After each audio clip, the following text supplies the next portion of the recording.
The air stinks of mud, sweat, and fear. Empires stare each other down. Horses paw at the ground. Commanders bark orders into the damp morning mist. But in this version of history, the horses never move. Because above them, satellites are already watching. In their hands, rifles are replaced with assault drones. And somewhere far away, a single operator hovers over a touchscreen, ready to end a battle before it begins. What happens when the Great War meets 21st century firepower? Let's see how quickly the world would ignite or vanish. The real World War I was a grinding stalemate. Over 65 million soldiers marched to war. 17 million never returned. Men charged open fields into machine gun fire. Communication crawled through telegraphs and runners. Planes were canvas, stitched together like toys. Tanks were clumsy beasts, crawling at walking speed. And the trenches, miles of mud, rot, and waiting. It dragged on because intelligence was slow, coordination clumsy, and no one could see beyond the smoke. Now, replace all that with satellites mapping every move in real time, and missiles that never miss. Day 1. Surveillance satellites pin every barracks, every artillery position, every rail line. From space, nothing is hidden. In the skies, drone swarms sweep across the continent. In seconds, they erase cavalry units before a single order is given. The Somme, Verdun, battles that once lasted months, collapse into hours. No fog of war, no mystery, only speed, and whoever strikes first wins. This war wouldn't just be fought with bullets. It would be fought in code. In 1914, armies relied on pigeons and shouting messengers. Now, encrypted networks, GPS guidance, satellite relays.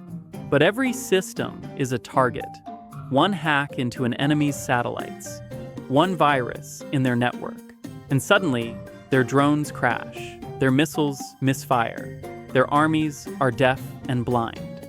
A war that once turned on bullets, now turns on keystrokes.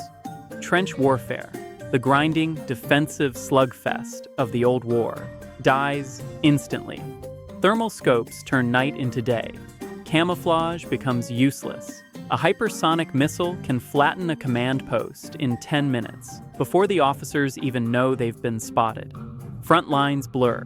Special forces armed with night vision and real-time drone feeds slip behind enemy lines, sabotage fuel depots, and vanish. Tanks no longer crawl. They roar at highway speed. Armor that bends incoming shells. The old playbook doesn't just fail, it's reduced to ash. Here's the shadow hanging over all of it. Modern tech means modern weapons, and nothing rewrites history faster than the atom bomb. If 1914 leaders had 1945 nuclear capability, the war wouldn't last 4 years. It might last 4 hours. One city burns, then another, until London, Berlin, Paris exist only as smoldering craters. The war wouldn't just reshape the map.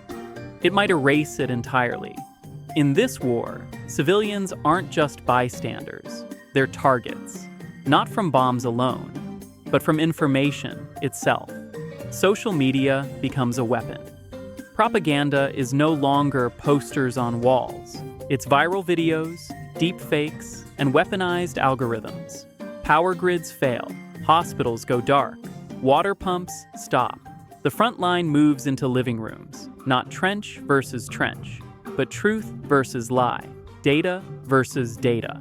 If every nation had the same modern tech, the winner wouldn't be the biggest army. It would be the fastest thinker. Cyber dominance, satellite control, AI coordination, electronic warfare. But if just one side, say Germany, had all of it, while the other stayed in 1914, it wouldn't be a war. It would be an instant, unstoppable blitz. World War I with modern tech wouldn't look like history. It would be a warning, a reminder that the smarter the weapon, the shorter the war, and the closer humanity walks to the edge. In this version of 1914, peace doesn't come with a treaty. It comes when there's no one left to sign it.